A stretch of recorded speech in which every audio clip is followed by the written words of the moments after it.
Subscribe to the Ancient Absurdity. Congratulations, you're part of the world's most adaptable and least sensible species. Humans. The same creatures who looked at fire, ice, and boiling sand and said, "Yeah, I can make this work." You could have stayed somewhere nice, where fruit literally fell from trees. But no, you had to invent the concept of moving out. Before we begin, hit subscribe, because your ancestors crossed continents without shoes, so the least you can do is click a button from the comfort of your Wi-Fi bubble. Humans have built homes in lava zones, frozen tundras, swamps, mountains, and on floating bits of coral barely big enough for a hammock. We've called all of them home. Today we'll explore how, throughout history, humanity's greatest achievement hasn't been survival, it's been denial. So strap in. We're traveling through thousands of years of terrible real estate decisions. Our story begins in Africa, the original 5-star resort for humanity. Warmth, water, food, and scenery. It had everything. Early Homo sapiens could have lived comfortably forever. But no. Around 60,000 years ago, someone said, "What if we just left?" That's right. Humanity's first great migration wasn't about resources. It was about curiosity, or collective boredom. We walked out of the cradle of civilization into deserts, forests, and snow, armed with sticks, optimism, and the biological equivalent of Google Maps. Vibes. Why leave paradise? Evolutionary psychologists call it exploratory behavior. Historians call it massive bad judgment. Yet it worked. Over millennia, small groups crossed the Sinai, wandered into the Middle East, and eventually spread to Asia, Europe, and Australia. The irony, the further they went, the worse the conditions got. Europe was cold, Asia was unpredictable, and Australia had spiders the size of regrets. But every new climate forced humans to adapt. Better tools, better shelters, better complaining. Migration wasn't just about survival, it created innovation. We owe agriculture, language, and modern laziness to people who couldn't sit still.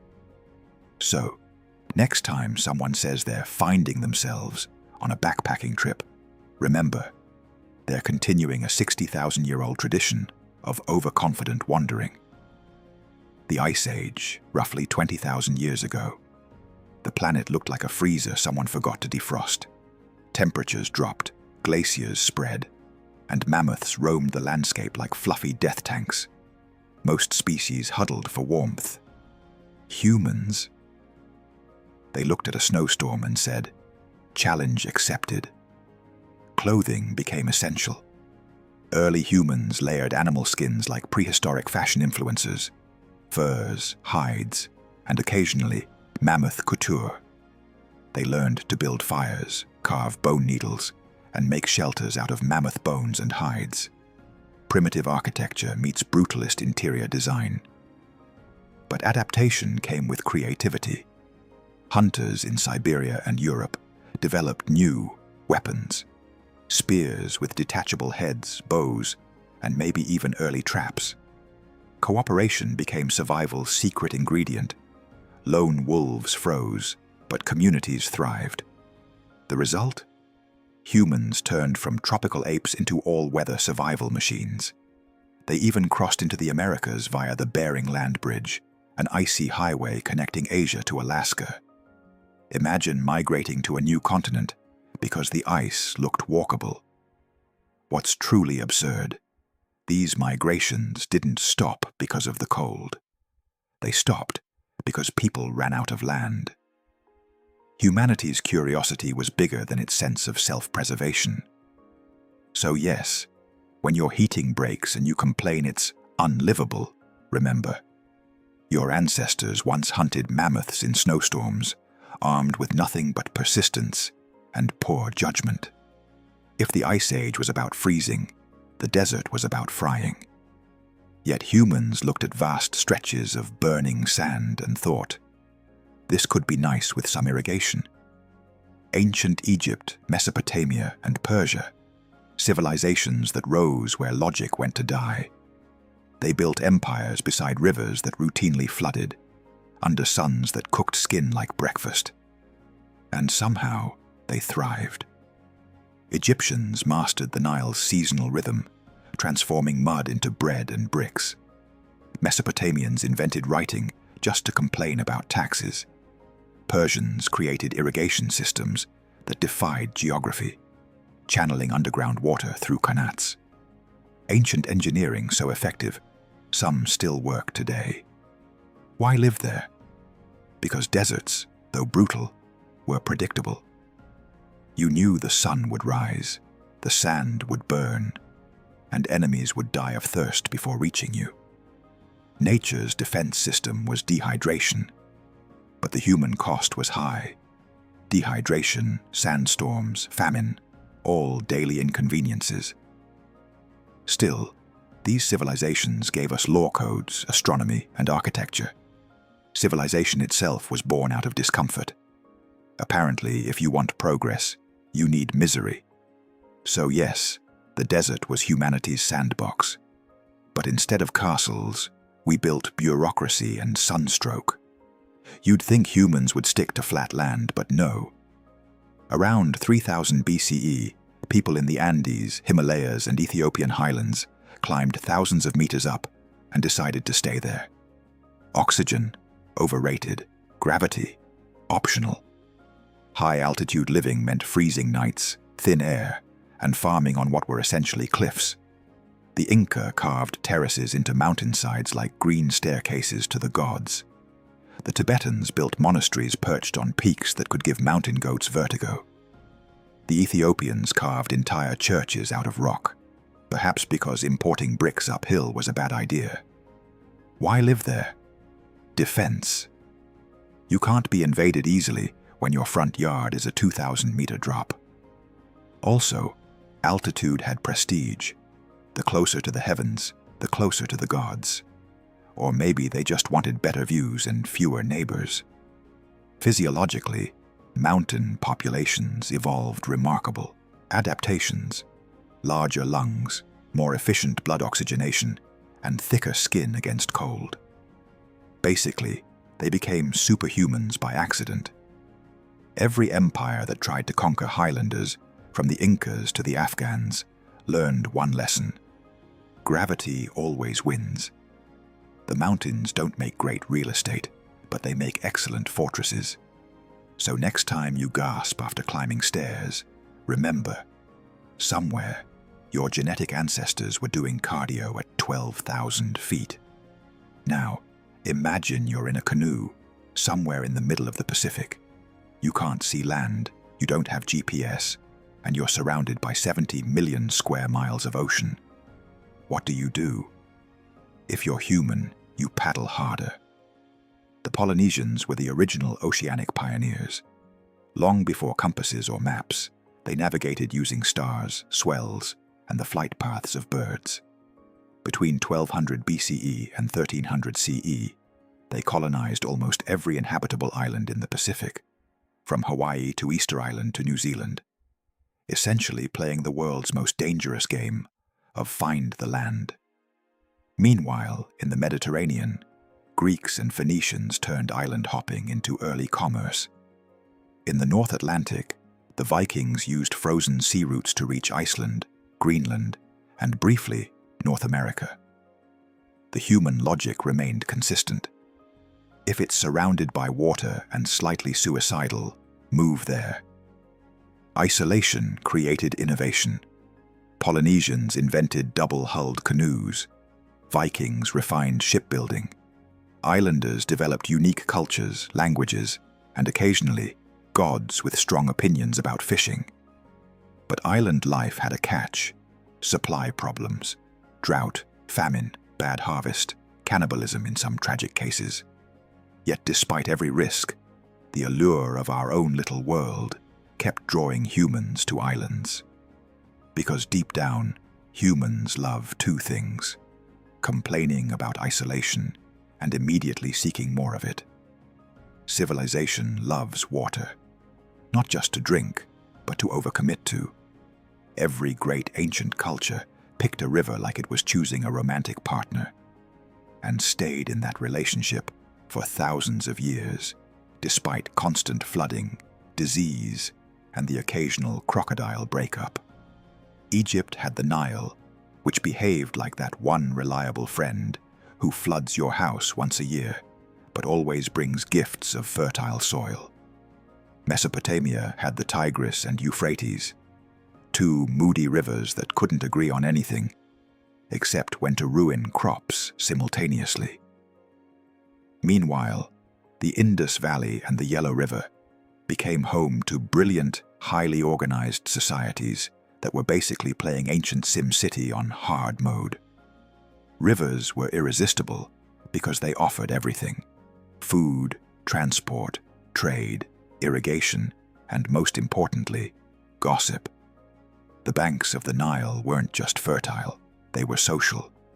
Commerce and religion flowed with the same energy as the water, turning small settlements into empires.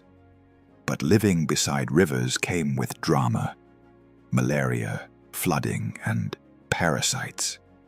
The Yellow River was nicknamed China's Sorrow for repeatedly destroying entire cities.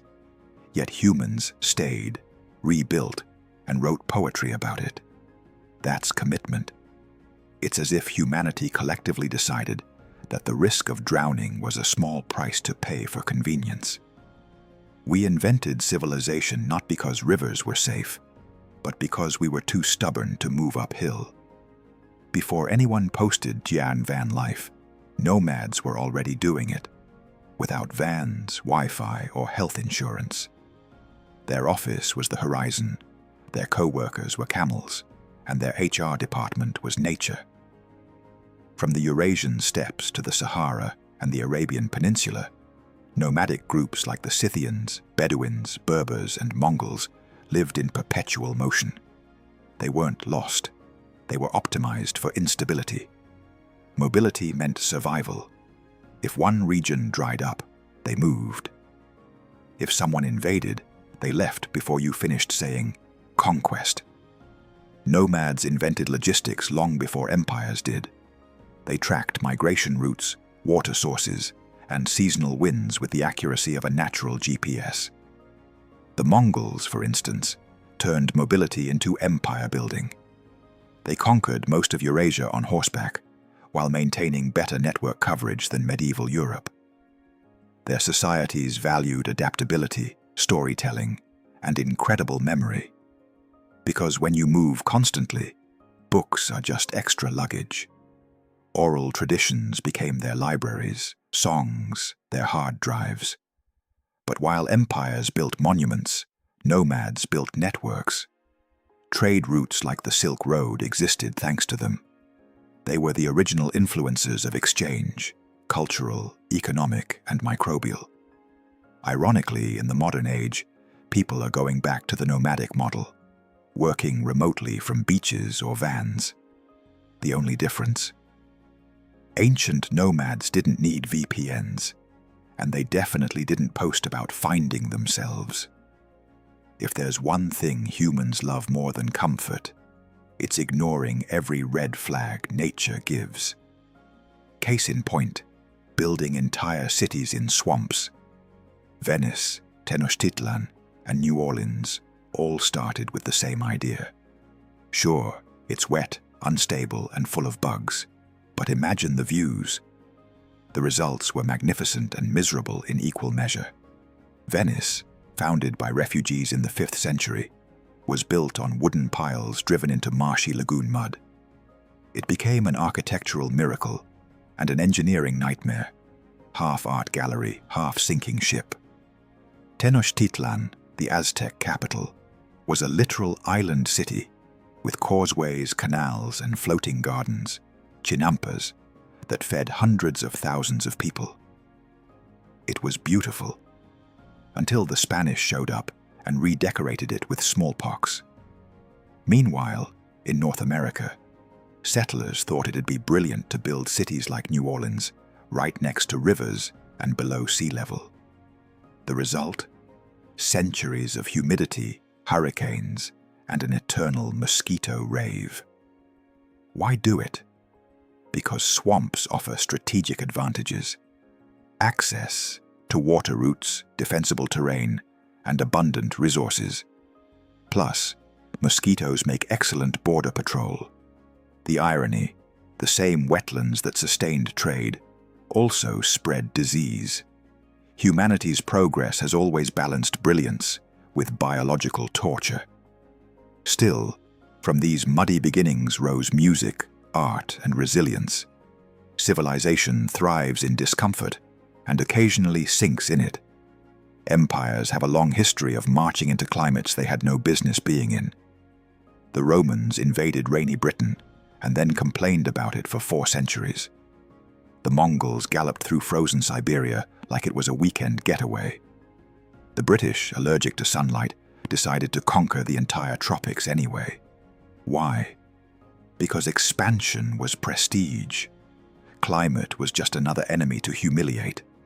Rome didn't need Britain's mud or fog. It wanted bragging rights. The Mongols didn't need Siberia. They just wanted to prove horses were better than common sense. Empires thrived on discomfort.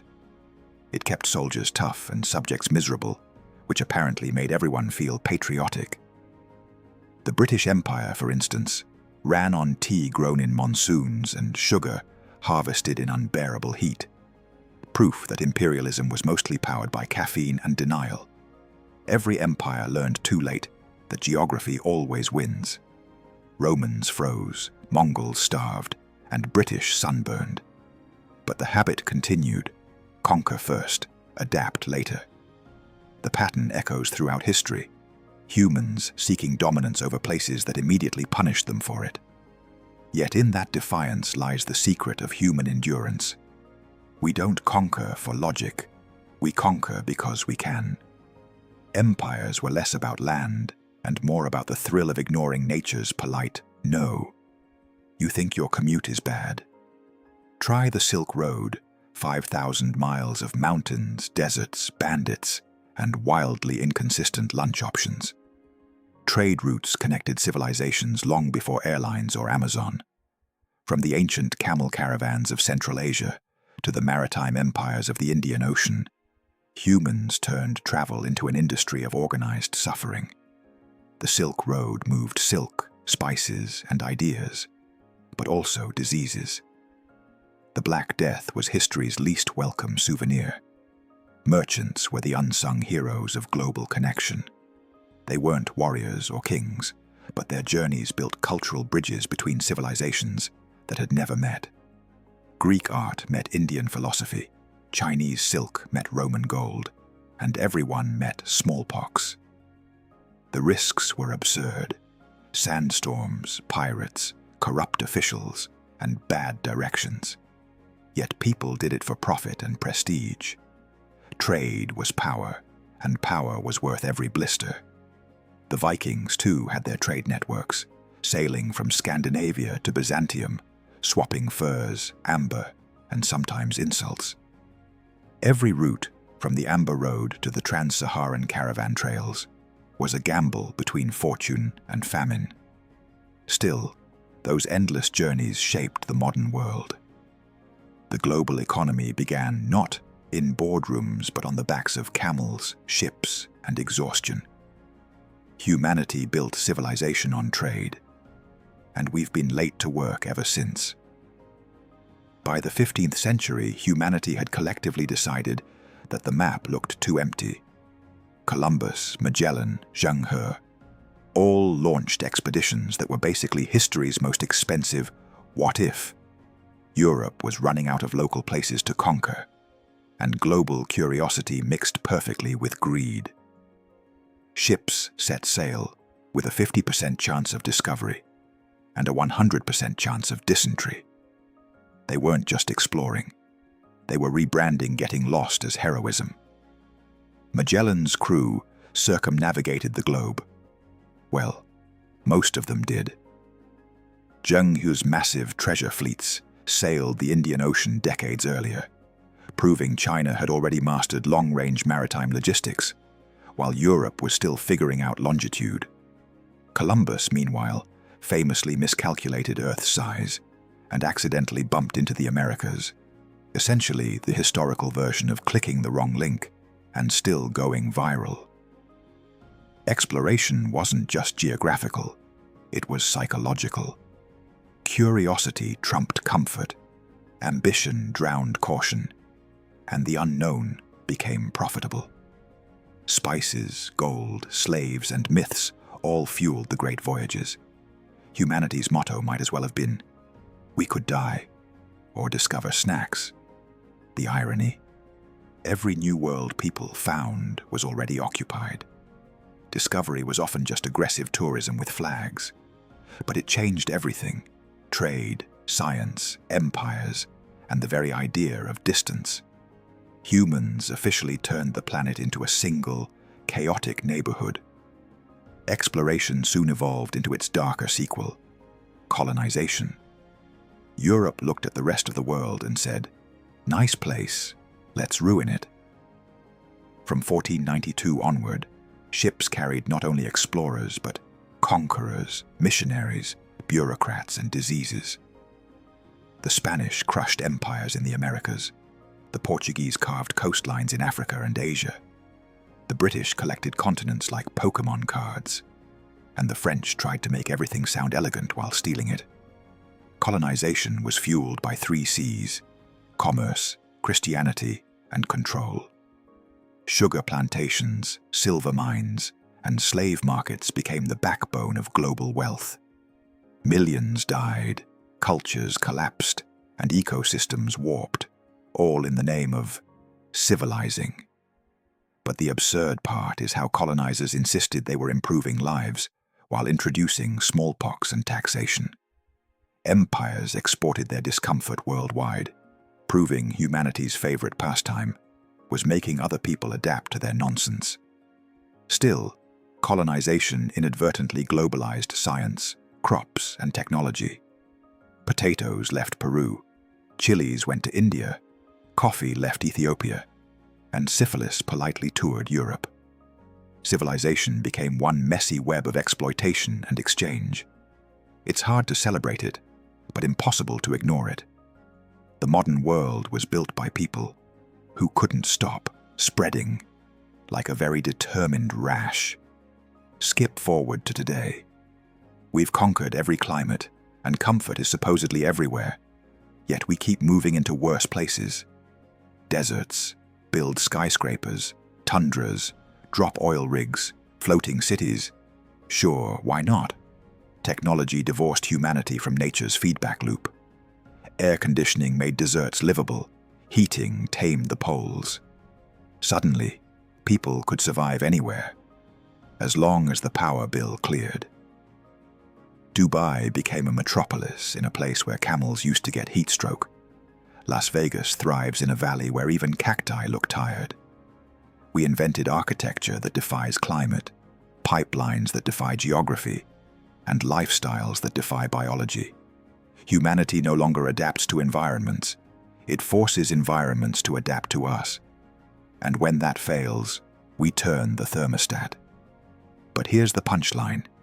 Every fix creates a new problem. Climate change, overpopulation, vanishing ecosystems, all side effects of humanity's ongoing refusal to pick a normal temperature. Our ancestors endured hardship to survive. We endure Wi-Fi outages. Evolution gave us adaptability. Capitalism gave us central air. Apparently, Earth's chaos isn't challenging enough. Now we're aiming for Mars, a frozen desert with no air, no water, and radiation levels that could tan a rock.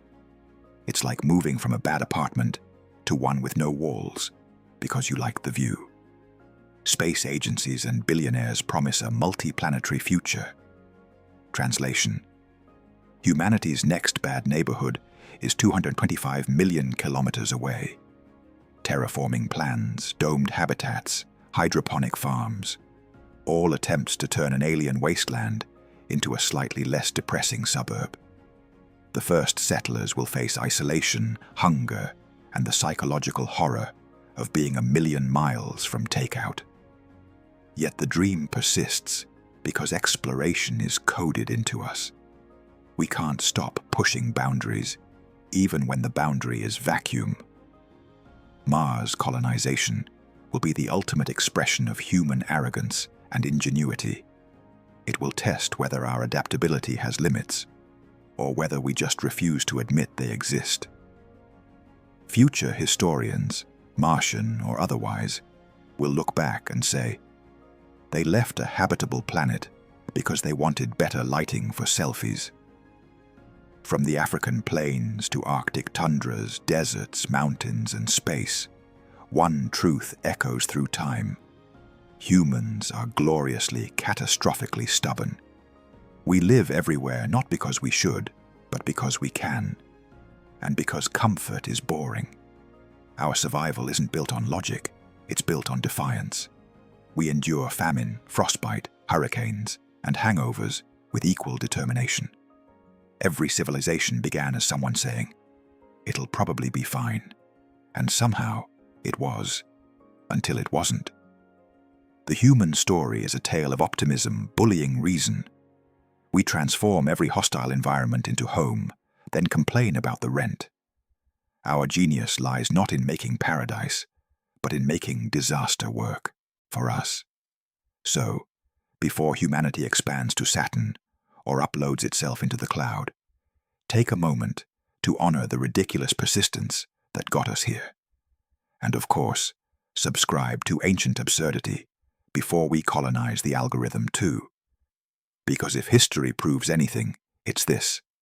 Comfort is overrated, curiosity is contagious, and it'll probably be fine.